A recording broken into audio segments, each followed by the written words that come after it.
More of the Zach Gelb Show on Fox Sports 920 The Jersey. Football Friday, Zach Gelb Show, Fox Sports 920 The Jersey, 609-919-9200. Getting ready for this game up against the 49ers on Sunday. I don't think I've ever been more confident about the Eagles up against a team going into this week. And 49ers, I just can't think of one reason why they'll even have a shot in this game. Now let's head out to the phone lines. We talk to him each and every Football Friday at 5:15, and that's the great Matt Lombardo from NJ.com, who covers the Eagles and does a great job with all of his coverage at NJ.com. Matt, appreciate the time. How are you, my friend? I'm great, and I'm with you. I'm trying to figure out how this is anything other than an Eagles blowout on Sunday. Do you have any ideas, or can we just, skip right to the point and go to the blowout score prediction?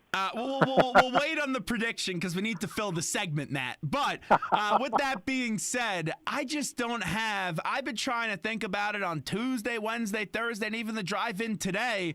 And usually I know some people are going to be a little bit pessimistic, but the way that this team's playing, you have a team right now in the 49ers that just stink. I can't come up with one thing that makes me go, maybe San Francisco has a 1% chance to win this game.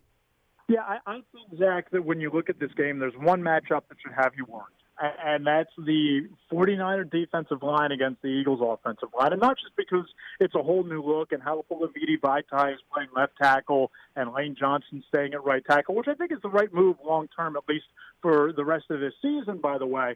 But you talk about this 49er defensive line. You have the number 3 overall pick, Solomon Thomas. I think he has 3 sacks on the year. Eric Armstead, a former first-round pick. They're loaded with first-round talent in that front seven. And I think that the way that the 49ers keep this thing close is they hope for a monsoon, which it looks like Mother Nature is going to deliver exactly that, which should make the walk into the stadium all kinds of fun.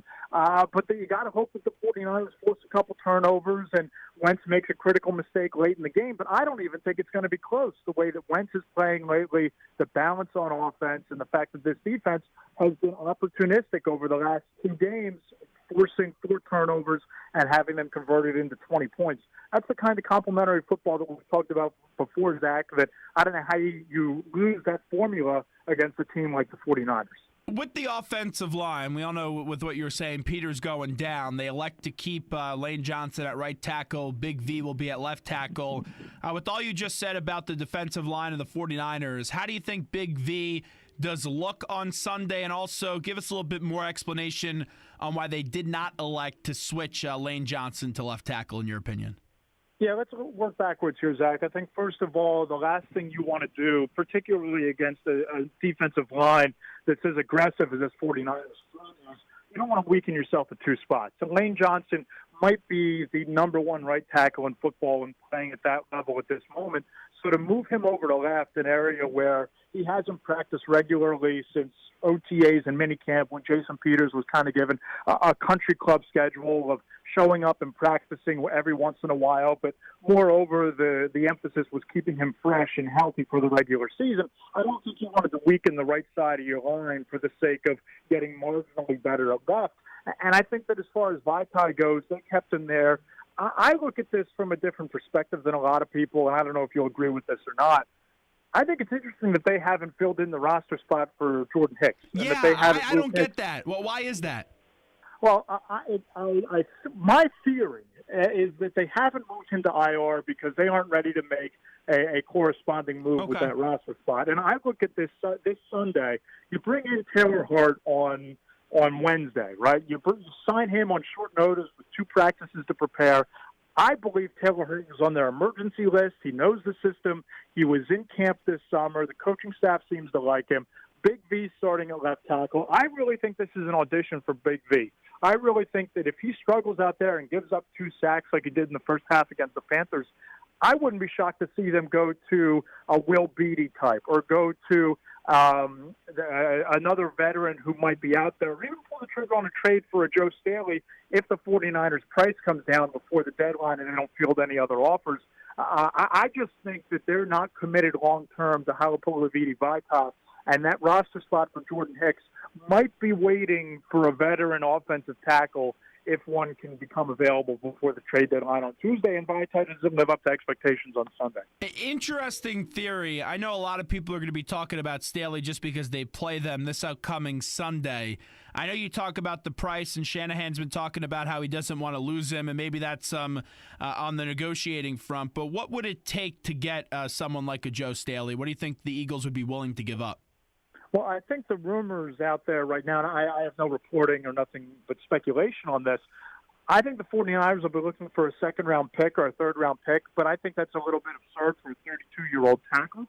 If I'm the Eagles, I'm calling up and I'm offering 1 and maybe 2 fourth-round picks, which sounds maybe a little overzealous given the fact that the Eagles only have 1 first-rounder and then 3 fourth-rounders and 2 fifth-rounders and a 6th-rounder, but don't have a pick in round 2 or round 3. But this is a Super Bowl caliber team, and this is an injury in Jason Peters that changes the way that you call your offense. Unless Vaitai goes out there and proves that he can keep Carson Wentz upright, you're going to need to keep Brent Selleck at that or Chip. You're going to have to keep a running back to help in pass protection, which changes some of your concepts that you run on offense. And again, this is a team that has Super Bowl aspirations. They're 6-1. They're atop both the conference and the division standings. So if the cost is an extra 4th-round pick, I think you got to make the move. I wouldn't be offering up any future draft picks because I think it's bad for business to continue to trade future assets for aging veteran players. But if they can get him for a couple of 4th-rounders or a 4th and a 5th, I think you have to pull the trigger. What do you, when you evaluate Big V, like what do you make out of him right now in his career? You know, I think he's a step above a project because I think that when he came in cold in place of Lane Johnson on the right side, rightfully so, Carolina used some exotic blitz packages and overloaded the right side and tried to confuse him, and it wound up leading to 2 sacks against him, 2 of 3 sacks in the first half. Credit to Doug Peterson and the coaching staff. They didn't give up a sack in the second half, and they did a really nice job protecting Carson Wentz.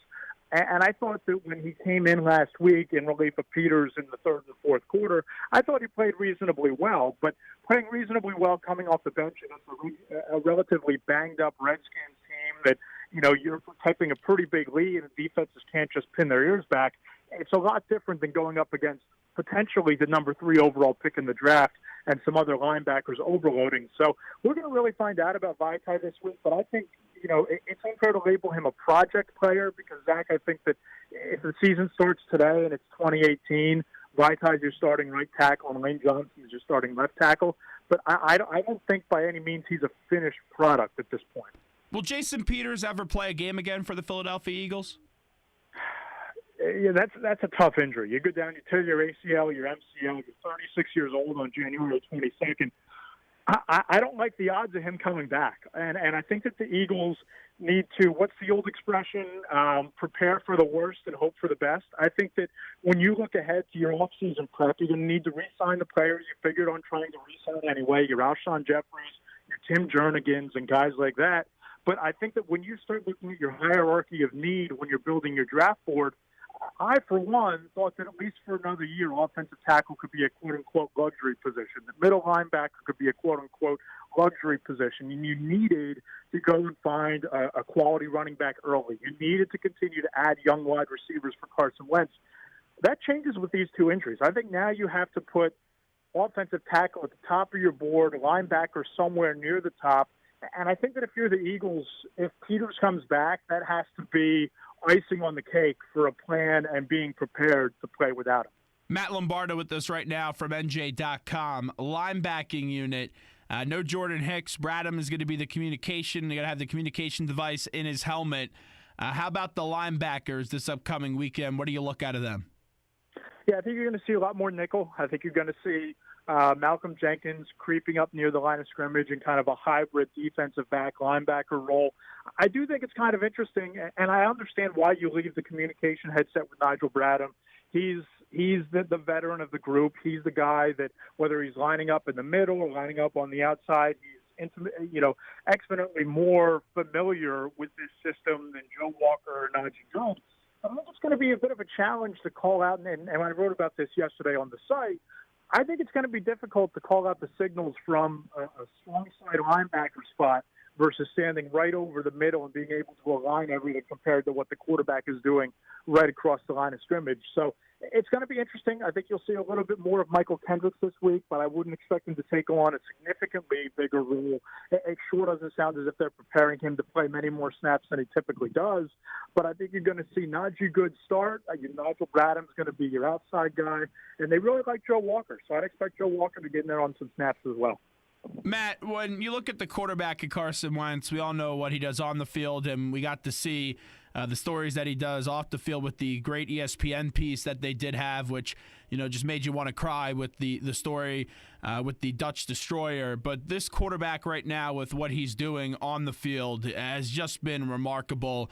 I've always been very high on him ever since they did get him and we got to see him play last year. But even with how high I've been on him, I could not see him playing at an MVP level in year number 2. And right now, and I know it's only 7 games in and we're getting ready for week 8 this weekend, he is the MVP, in my opinion, of the league. I know I asked him this question at the press conference that we were both at yesterday, and he was talking about the biggest differences is that the game's just slowing down for him, and he knows he's the starter now, where last year, right before the season started, he did not know that before they made the Bradford trade. Just how about the differences in the Carson Wentz you saw last year to the Wentz that you're seeing this year?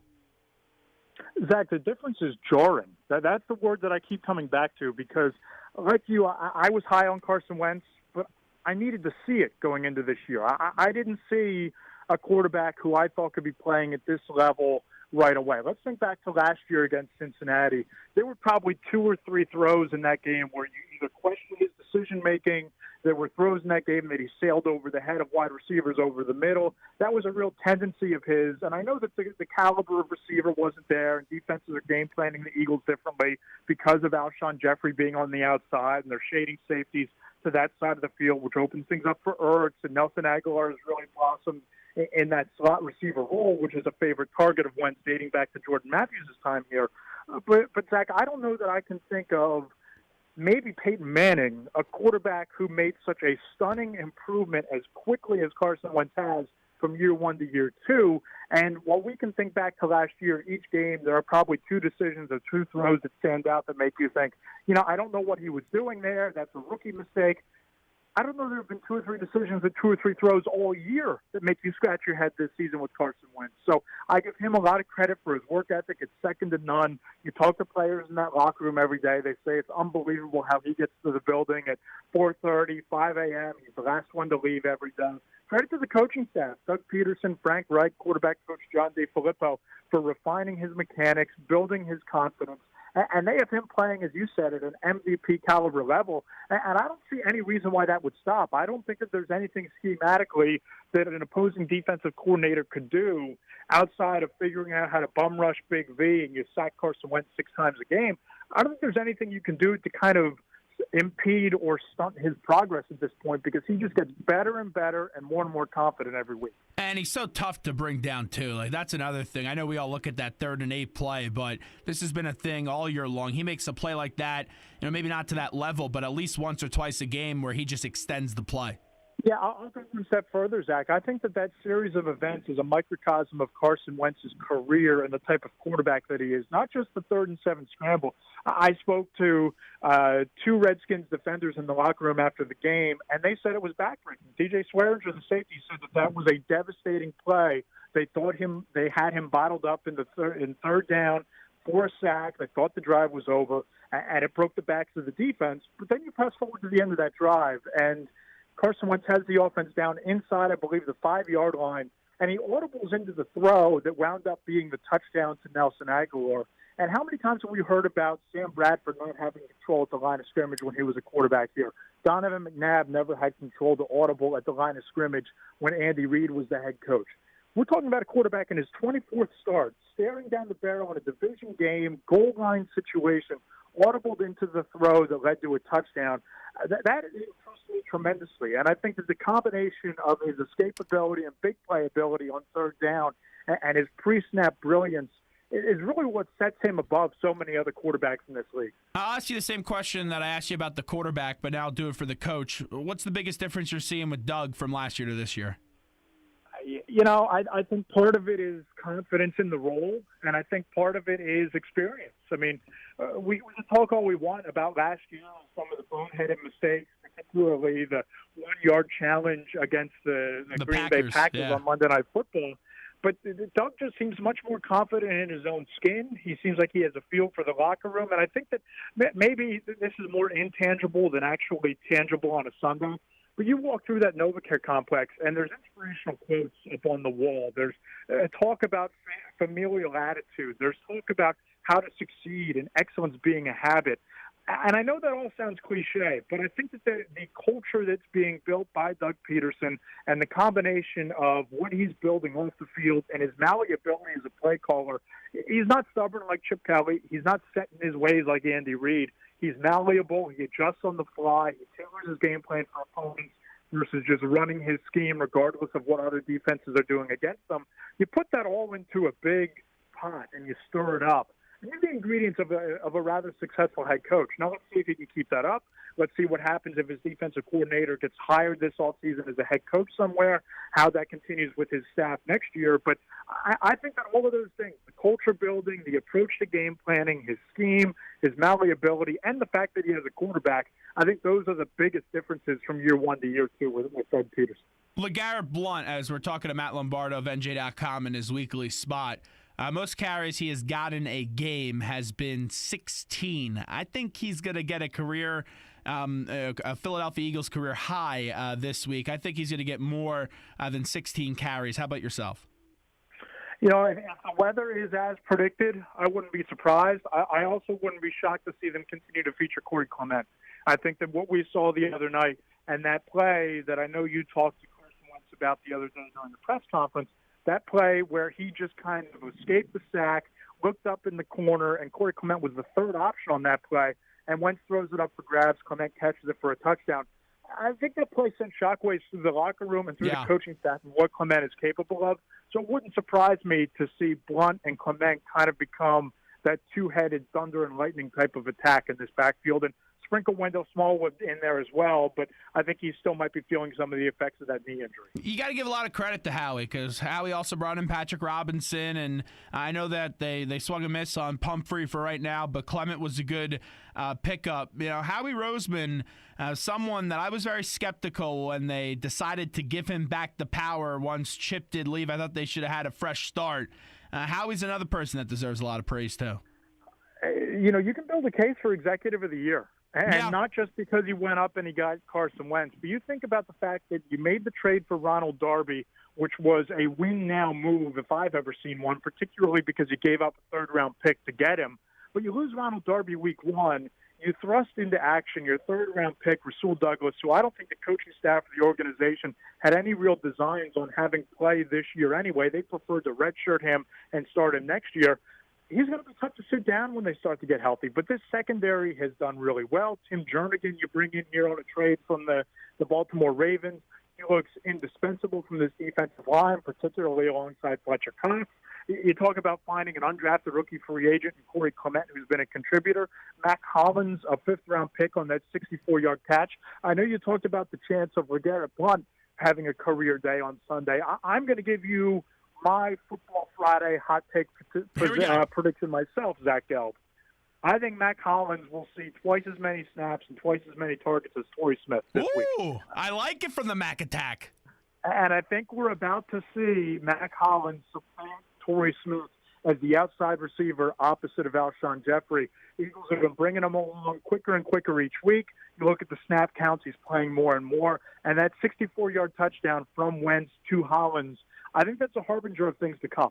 Yeah, I love that pick of Matt Collins when they made it, and we got a chance to talk to Larry Fedora one day over the summer, and his coach at UNC, and he was just going, you guys don't realize how good of a wide receiver this kid is capable of, because everyone gets caught up in the special teams and how passionate he is about the special teams. That was some play that he made the other night. Oh, it really was, and you can think back to the preseason game against the Packers. I know it's preseason, it's a different setting, but long term, I think the vision for the Eagles was to have Matt Collins replace Jordan Matthews as the slot receiver. But Nelson Aguilar has really blossomed into that role. I wouldn't move him from there. And I think that you could easily walk into next season, depending on what they do in the draft and what they do in free agency, with Alshon Jeffrey, Mike Holmes as your outside receivers, Nelson Aguilar in the slot. But I think you're going to get a preview of that over the second half of this season because I think the team is frustrated with Torrey Smith's drop passes, his struggles to get separation, and Matt Collins showed you the other night that he can blow the cover off a defense. And if you have that type of weapon on the outside, combined with the speed and the reliability in the slots you're getting from Aguilar, I think you have to throw him out there. And I wouldn't be surprised if that's what they end up doing. I know we touched on Darby a little bit. He's questionable from the injury report. Does he play in this one? And if not, do you see him return up against the Broncos? I can't see him playing this week, Zach. You throw everything together. He was limited in practice all week, still hasn't been a full participant. It's going to be miserable, wet conditions on the field on Sunday. And other than Pierre Garçon, I don't think that there's a whole lot of speed that you need to worry about from this 49er receiving core. I think the Eagles' plan is to bring him along slowly. I think that you could see him next week against the Broncos, particularly with Demaryius Thomas and Emmanuel Sanders, a lot of speed on the outside where Darby's speed could be an asset. But I'm not going to, fret. I'm not going to worry. I'm not going to get too concerned if they don't bring it back and they hold him through the bye week before that game in Dallas, which is a monster showdown. If they beat the Redskins, they're a legitimate challenge and a legitimate threat to the Eagles in the NFC East race, and you want to go into that game as fully healthy as you can be. So if Ronald Darby's not 100%, I see no issue resting him for 2 more weeks, 3 weeks including the bye, and getting him ready to be fully healthy up against Des Bryant and the Cowboys. What can you tell me about C.J. Beathard? He went to Iowa. I know you're a Big Ten guy. That's why I asked. Yeah, I mean, look, he's. I'm trying to think of a player to compare him to. Ryan Fitzpatrick comes to mind. Make it 40-10 then. Yeah, a decently big arm, not all that accurate. He'll put the ball up for grabs for his receivers. It helps that he has the tight end that they drafted, the rookie tight end. Went to Iowa. They were teammates. They have a little bit of a rapport going there. But he's by no means a franchise quarterback. And I think if nothing else, he's the placeholder for either Kirk Cousins or Josh Rosen or whoever they wind up drafting in April. All right. We know that you're going to be picking the Eagles in this one. What's your score? A little bit because of the weather, but I have them winning this game 37-13. Okay, so you had them covering, of course. And finally, we'll end you on this. Penn State, Ohio State. Like I was talking to you before we got you on, that line scares me a little bit. I think Penn State's the better team. I know you're Mr. Penn State, Matt Lombardo. How do you see this one playing out? I don't love going into the horseshoe. I don't love that it was – I don't understand why it was a 7-point number after Penn State puts up 560 yards and 42 points on the number one defense in the country last week. I don't think, though, that Ohio State has faced a defense quite like Penn State's. I don't think they've faced a secondary quite like Penn State's with Grant Haley and Marcus Allen and a freshman, Lamont Wade, who's playing really well. I think Ohio State's going to struggle throwing the football on Penn State. I have the Nits 23-20, and the train rolls on. Barkley, we know right now he's your Heisman favorite. If you had to have one other person to challenge Barkley for the Heisman, who is it? Probably Bryce Love. Okay, fair enough. Matt Lombardo, we appreciate it. Thanks so much. We'll do it again next week. Great stuff. Talk to you next Friday.